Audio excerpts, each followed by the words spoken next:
It's long been one of the congregation's traditions to reflect upon the lives of some of the influential people who died during the previous 12 months in the final sermon of the year.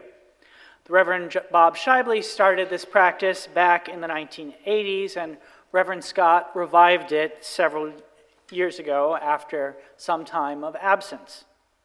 It is typically a way to reflect on people who discovered how to live their lives in such a way that their lives mattered.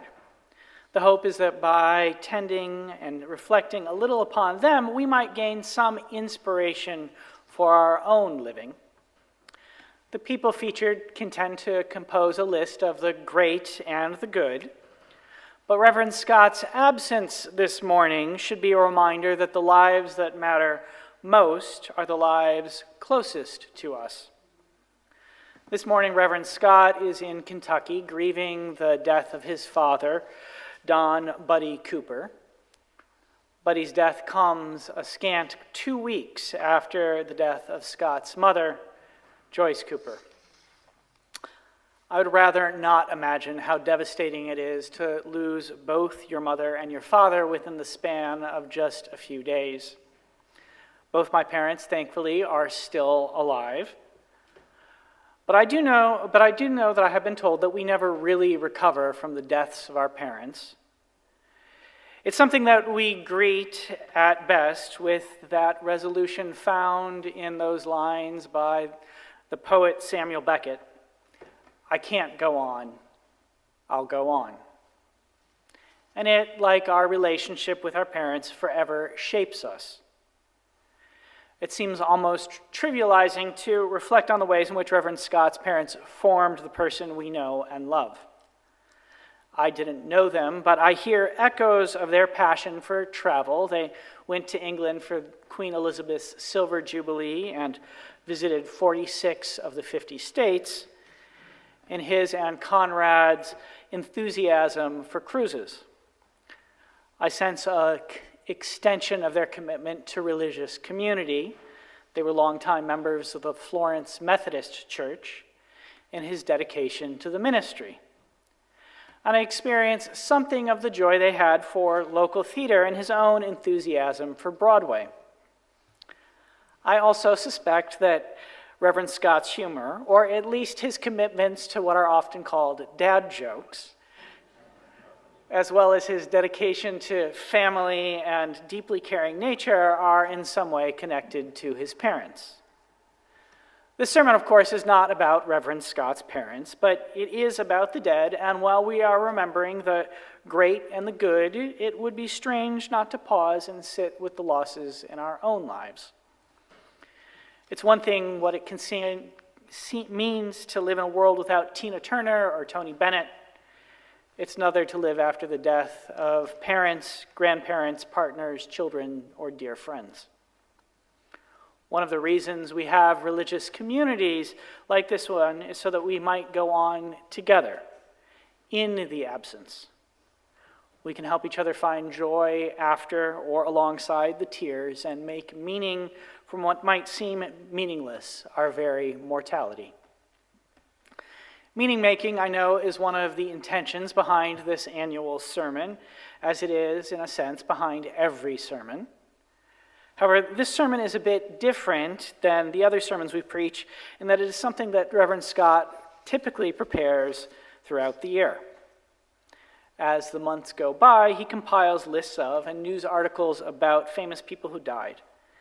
It's a non-trivial task to sort through all of these obituaries and develop themes that might inspire us in our own living.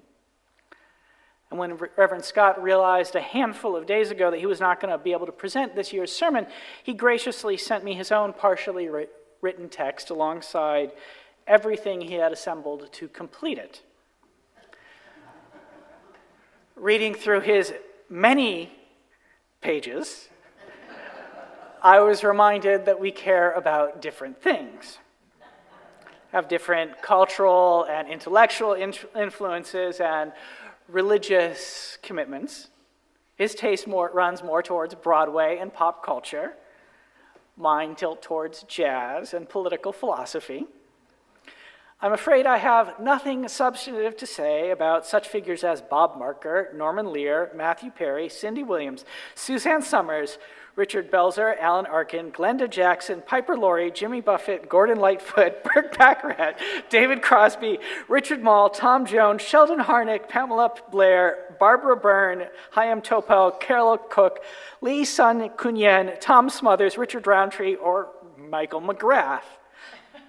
All of which Scott gave me to include in his list of celebrities to consider for inspiration.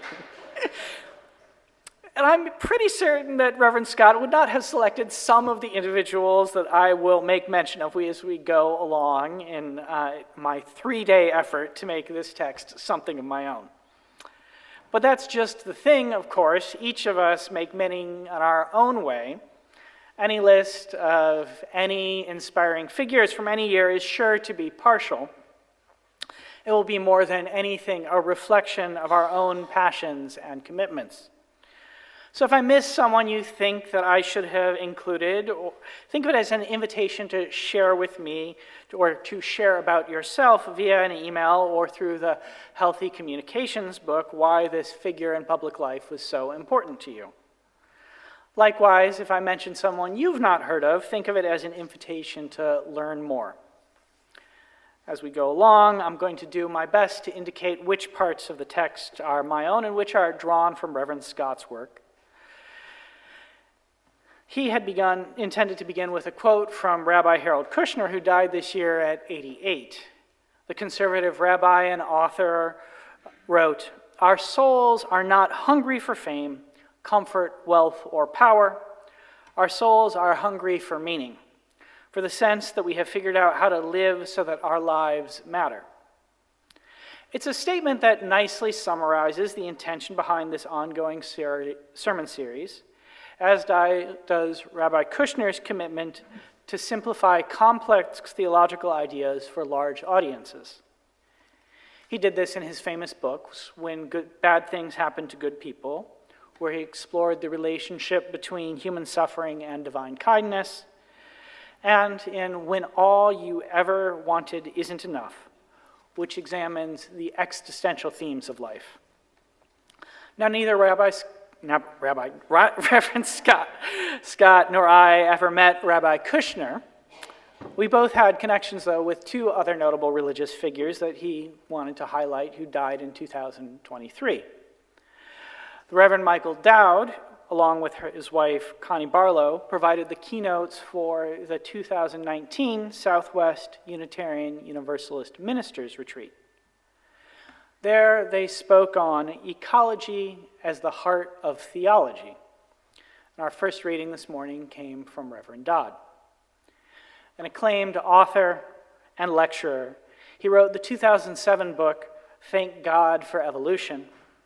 He advocated eco-theology, a form of constructive theology that focuses on the interrelationship between religion and nature.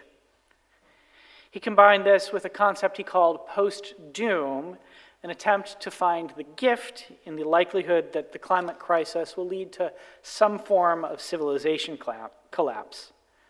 From that, you might get a sense of why so many Unitarian Universalist congregations invited him to be a guest preacher. Reverend Dowd died too soon from a heart attack, and Bishop Carlton Pearson died too soon from cancer. Last August, Bishop Pearson graced this very chancel with a sermon on the gospel of inclusion. He relinquished an astonishing career as an influential and highly paid black evangelist on television after proclaiming his belief in universal reconciliation. This is the idea that a loving God cannot condemn any of her creations to eternal punishment. And for this, he was branded a heretic and ostracized. And for this, he was embraced by the All Souls Unitarian Church of Tulsa, and again rose to fame for standing by his beliefs. Bishop Pearson spoke while I was on sabbatical, so I did not get a chance to meet him, but Reverend Scott did and shared this reflection about their time together. Many of you are familiar with the concept of 6 degrees of separation. the idea that all people are 6 or fewer social connections away from any other person. My degrees of separation decreased considerably by me having met Carlton Pearson. I was driving him back to his hotel, and he was casually commenting on having sent a recording of his daughter's song to Stevie and how he had liked it. And then I realized I'm driving with somebody who has Stevie Wonder on their phone. Needless to say, I hadn't expected that. Every year is filled with unexpected deaths of those we think of as too young. In last year's sermon, Reverend Scott encountered a theme linking together some of the notable deaths of 2022, people taking their own lives.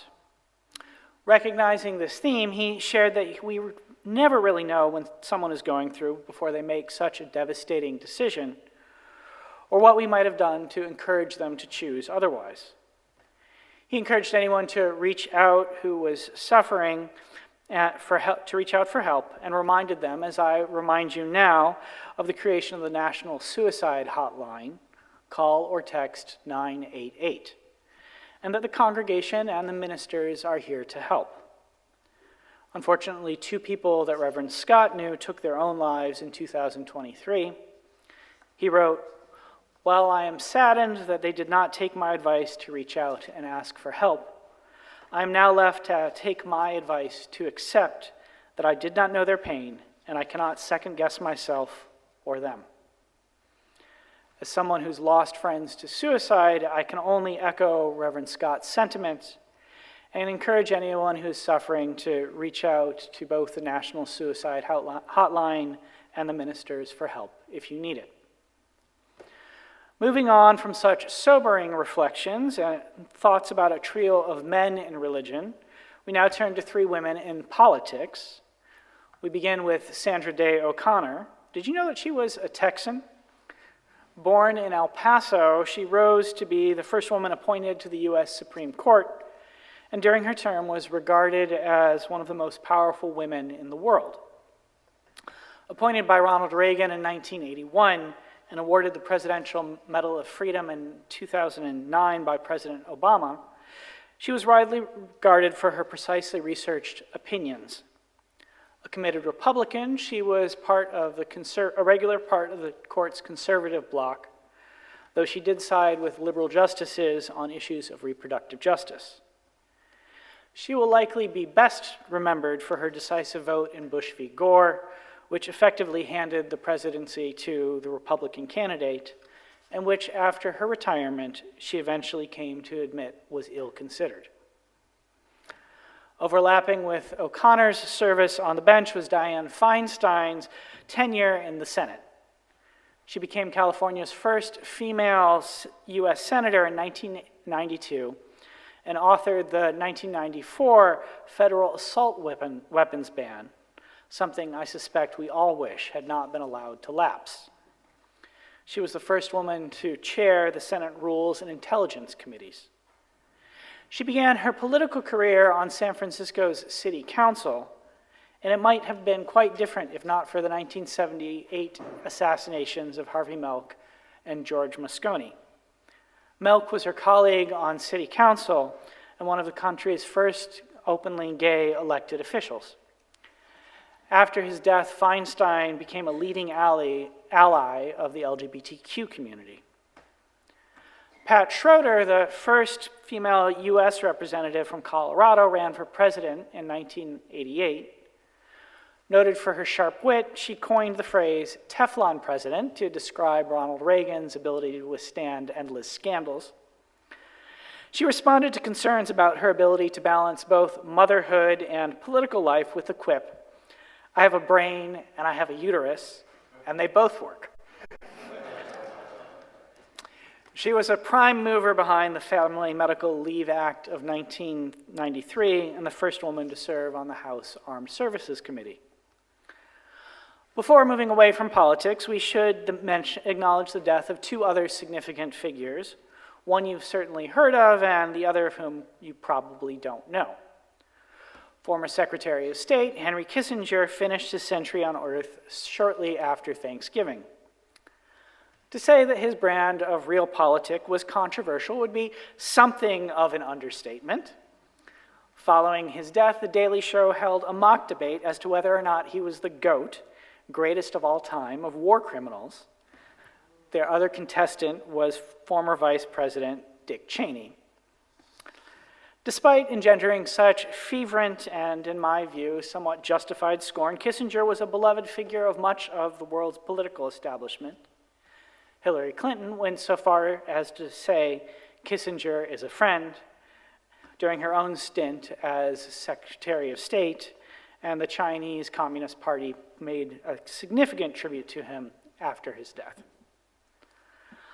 Unlike Kissinger, Tupac Enrique Acosta was not a household name. A longtime friend of mine, and I will have rather more to say about him during a sermon for Native American Heritage Month in November. He was one of the major organizing forces behind the United Nations Permanent Forum on Indigenous Rights and the United Nations Declaration on the Rights of Indigenous People.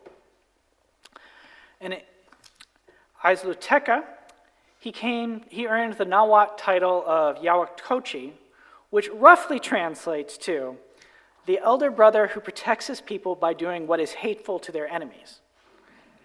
For sparring with and winning, arguably, against everyone from Arizona Sheriff Joe Arpaio to the government of Mexico to the Pope himself.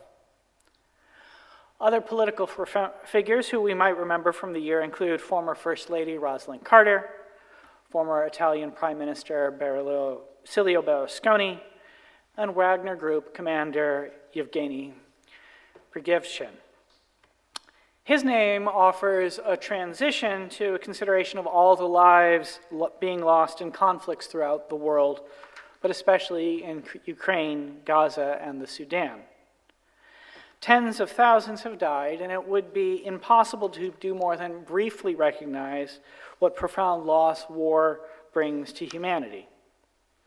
We can, however, get a little sense of it and make some meaning of it from the words of the poets who have died. Victoria Amelina was a Ukrainian writer. She was killed from injuries she sustained while dining at a pizza restaurant when a Russian missile struck. Winner of the Joseph Conrad Prize and a finalist for the European Union Prize for Literature, most of her work has yet to be translated into English. One of her reflections on the war, Poem About a Crow, however, has made its way into the language. I read it now. Poem about a crow. In a barren springtime field stands a woman dressed in black, crying her sisters' names. Like a bird in the empty sky, she'll cry them all of herself. The one that flew away too soon, the one that begged to die, the one that couldn't stop death, the one that could not stop waiting, the one that has not stopped believing, the one that still grieves in silence. She'll cry them all out into the ground, as though sowing the field with pain. And from pain and the names of women, her new sisters will grow from the earth, and again will sing joyfully of life. But what about her, the crow? She will stay in this field forever, because only this cry of hers holds all those swallows in the air. Do you hear how she calls, each one by her name? Rafat Alier represents the almost 21,000 Gazan dead. A professor of English literature, a leading Palestinian intellectual, and an emblematic voice of Gaza, he was killed on December 6th during an Israeli bombardment, shortly after his poem, If I Must Die, circulated widely on the internet. If I must die, you must live, to tell my story, to sell my things, to buy a piece of cloth and some strings, to make it white with a long tail, so that a child somewhere in Gaza, while looking heaven in the eye, awaiting his dad who left in a blaze, and bid no one farewell, not even to his flesh, not even to himself, sees the kite, my kite you made, flying above, and thinks for a moment an angel is there, bringing back love. If I must die, let it bring hope, let it be a tale. It'd be wrong to mention Gaza without Hamas's violence on October 7th, which sparked Israel's most recent assault on the Palestinian territory. Here we could let Gal Abdusha's name stand in for the more than 1,200 people who died that day. She was one of the several Israeli women who police say Hamas sexually assaulted before killing. Sticking with such unpleasant subjects, we should lift up the Sudanese poets Sadiq Elis and Abdul Jaiz Jamal al-Din.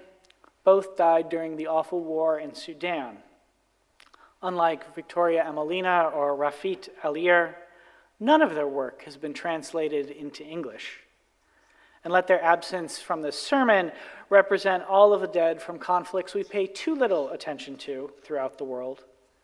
Ethiopia, Armenia, Azerbaijan, Yemen, the number of wars in the world has been steadily increasing these last years.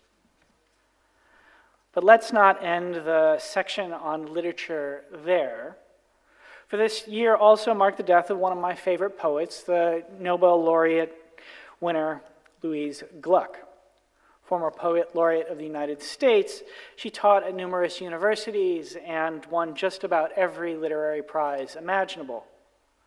Some of her lines fit well into the reflective spirit of this morning's sermon.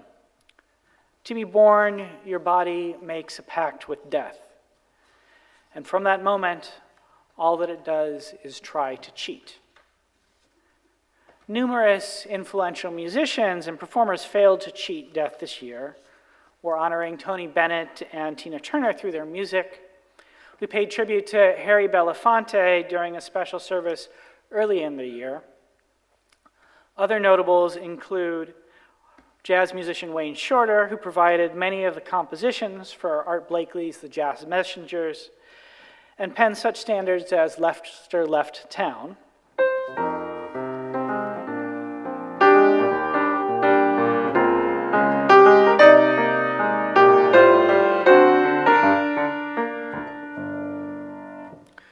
Ruchi Sakamoto, a path-breaking electronic musician who turned to his talents to film scores, such as the widely lauded The Last Emperor.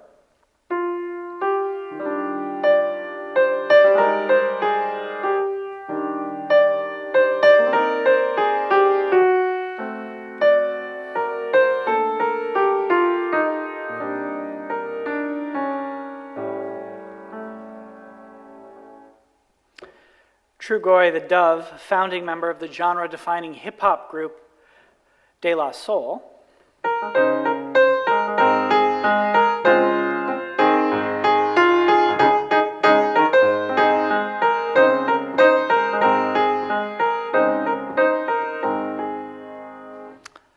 Shane MacGowan, who blended blasts of traditional Irish music with a drunken punk rock sensibility.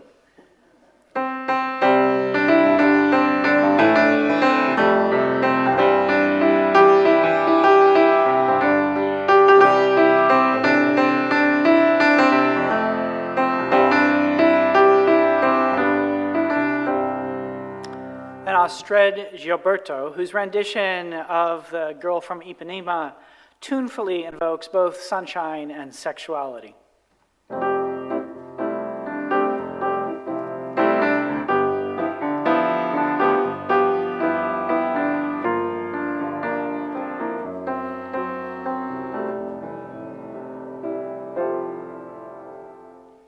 Special mention must be made of Sinead O'Connor. Widely known for her version of Prince's Nothing Compares to You, she was a fearless voice for the voiceless. She almost sacrificed her career when she prophetically accused the Catholic Church of protecting predatory priests who engaged in child abuse. My favorite song of hers has always been Black Boys on Mopeds, which opens with lines proclaiming the hypocrisy of the great Western powers. Margaret Thatcher on TV, shocked by the deaths that took place in Beijing. It seems strange that she should be so offended. The same orders are given by her.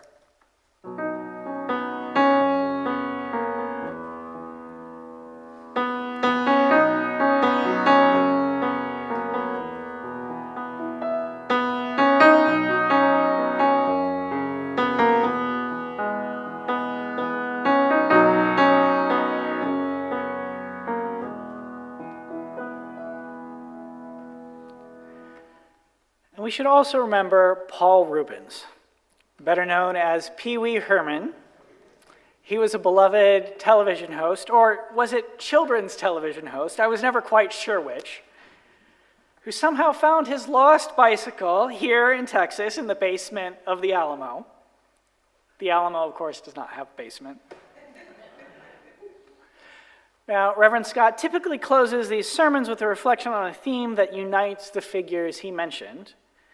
And certainly the absence from my sermon of visual artists and designers like Eliot Irwin, Mika Eturgan, Park Cebu, Fernando Bolero, and Mary Quant, and scientists such as Ian Wilmot, Suzanne Love, Virginia Norwood, and Evelyn Witkin portrays a general direction, as does my compulsion at the end to ensure a brief mention of the Italian Marxist Antonio Negri, whose work on the economic and political structures of empire has influenced much of my own intellectual trajectory. As Negri's name might remind us, the year has been one more than anything haunted by politics, domestic discord, and international disputes. And many political titans, or people whose lives were connected to politics, passed from the world's stage. Amid all this tumult and the strife, though, people like Sinead O'Connor have sought to make meaning and find beauty. And I hope by lifting up the best and acknowledging a few of the worst, you've been inspired to create more love, more change, and bring more beauty into the world for the year to come. Knowing that we each can do a little of that, however the political winds might blow, and live so that our own lives matter, I invite the congregation to say, Amen.